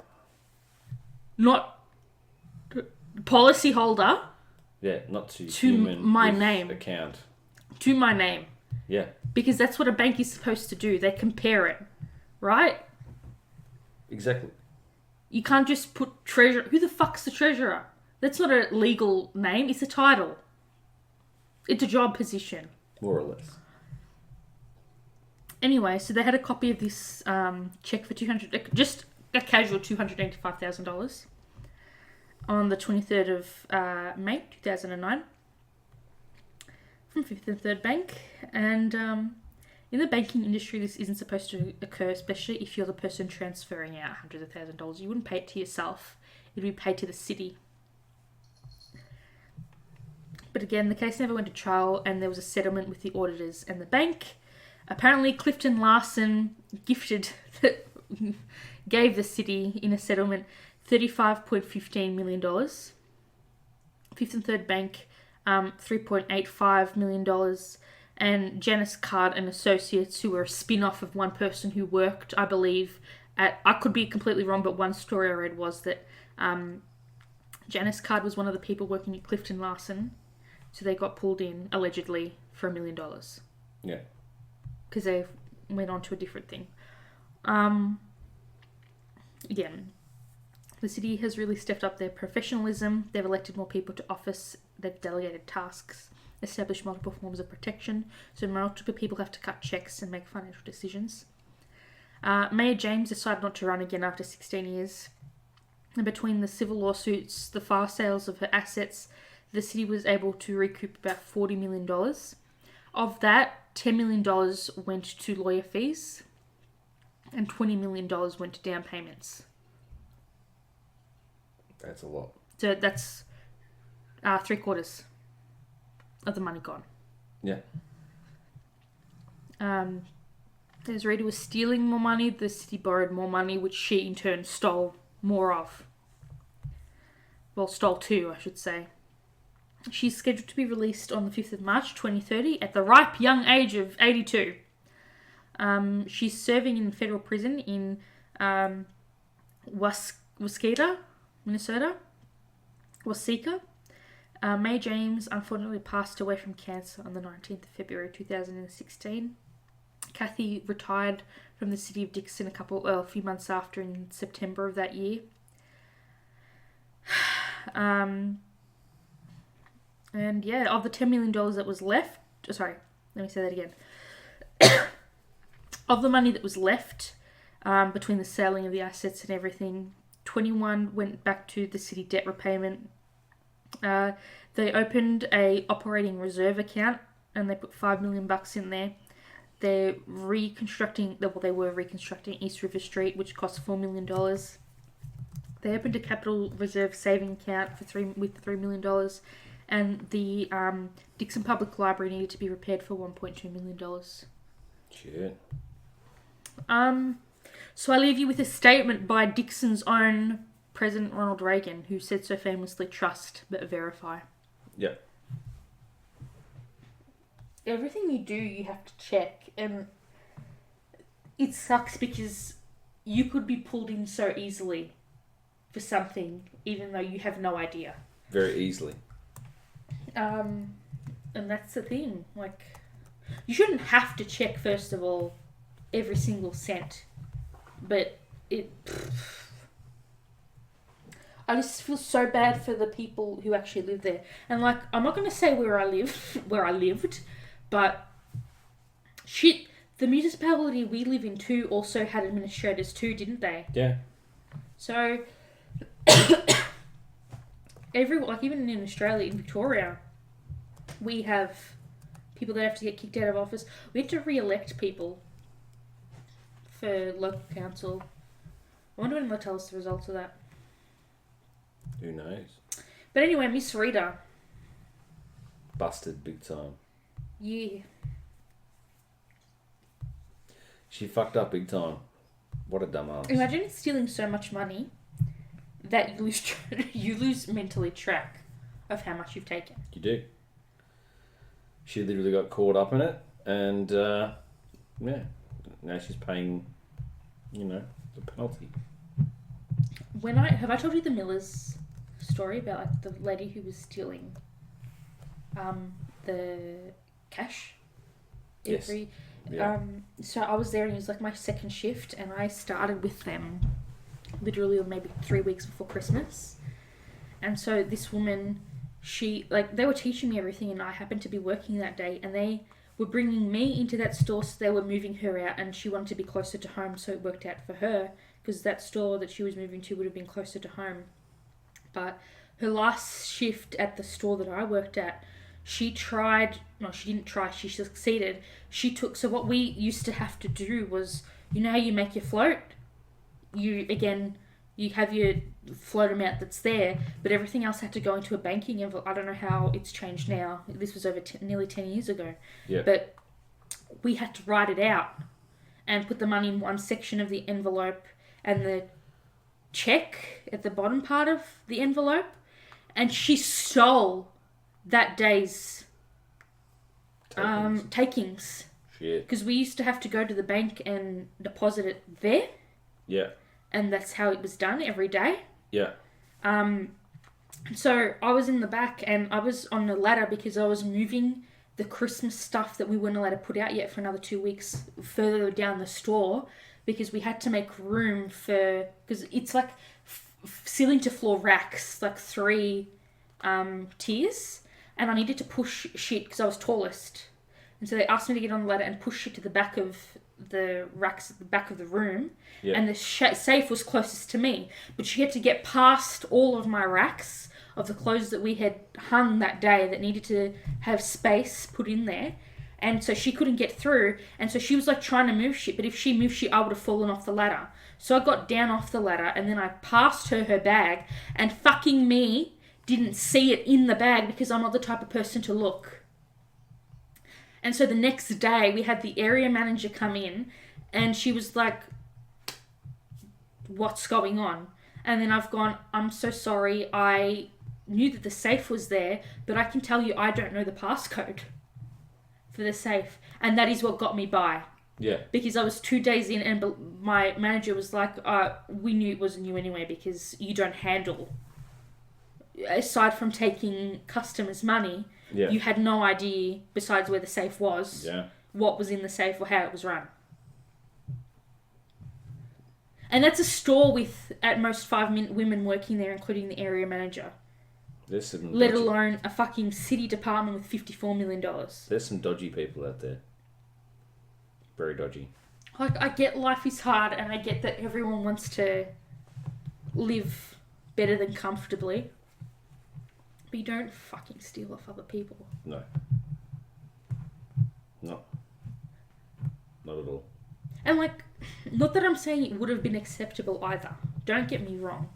But like you said, why not establish your business? Not that you should have embezzled money at all, but why not just like, fuck, this sounds so bad. Not that she should have stolen any money at all. Why did she do it for so long?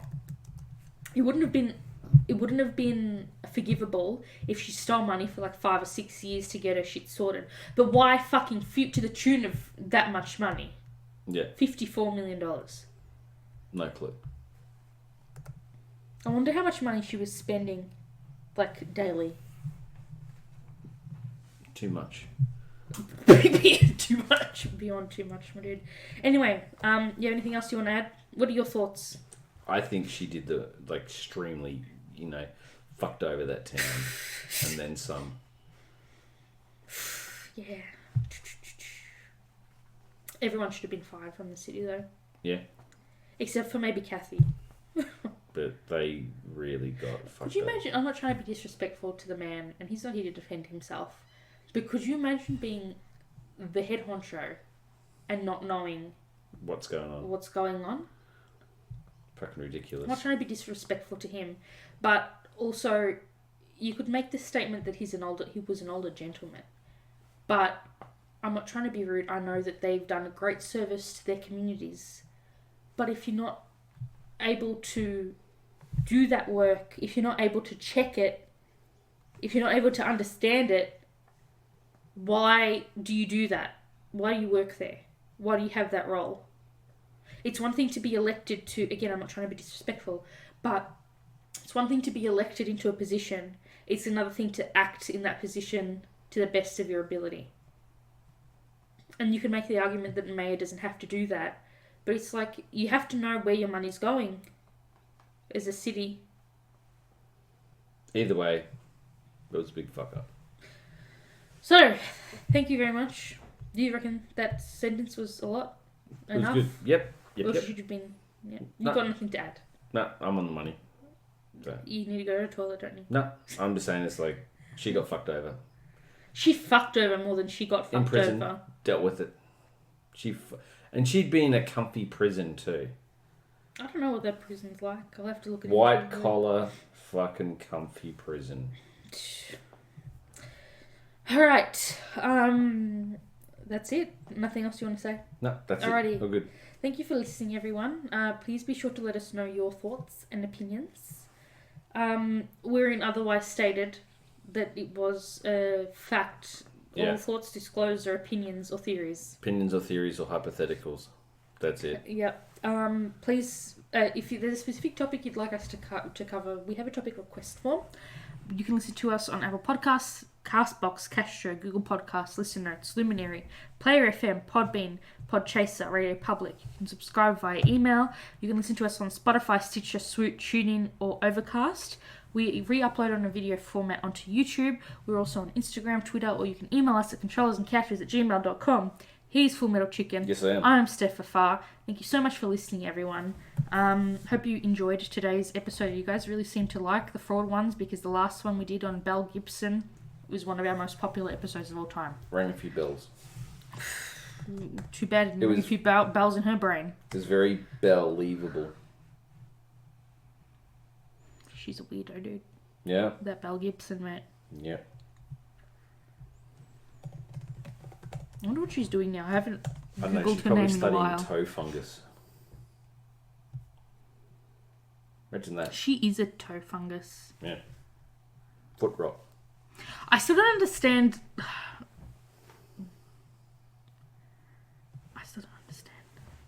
don't. Apparently there's a new Mel Gibson. Oh, great. There's another one. Who began nursing other sufferers and is accused of faking a relapse.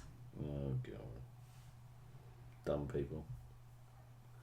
Fucking dumb people. And they want her to join... What's this TV... First of all, I need you to explain this to me. What's SAS... Not the SASR or the SAS, but what's SAS Australia, the TV show? Because my mum called me the other day and she was like, oh, we assumed you didn't answer because we thought you were watching SAS Australia. And then I've gone, I have no idea what you're talking about. And then she's gone to me, oh, no, the TV show SAS Australia. And then I've gone, again, I'm sorry, I have no idea what you're talking about. What is SAS Australia? Is it like a mashup of Survivor meets something, what else? Pretty Military? much, that's all it is. It's just a bunch of celebrities, and essentially they just go through all these hardships and everything and make or break. And So they give them like quote-unquote military training. it's not who dares wins. This is just... So what, they're camping in the bush and that's hard work for them? And they put them through... Like, do they make them think and like plan? Problem solve. I haven't watched it, so... Alright. My bad. Alright, that's it. That's us. We're done. We're sorted. Thank you so much. Next episode, I can't remember what it is because I've been researching so many. What is next week's episode? Next week's episode's a sad one, but an important one that we need to talk about for public liability. Yeah, we do. Alrighty.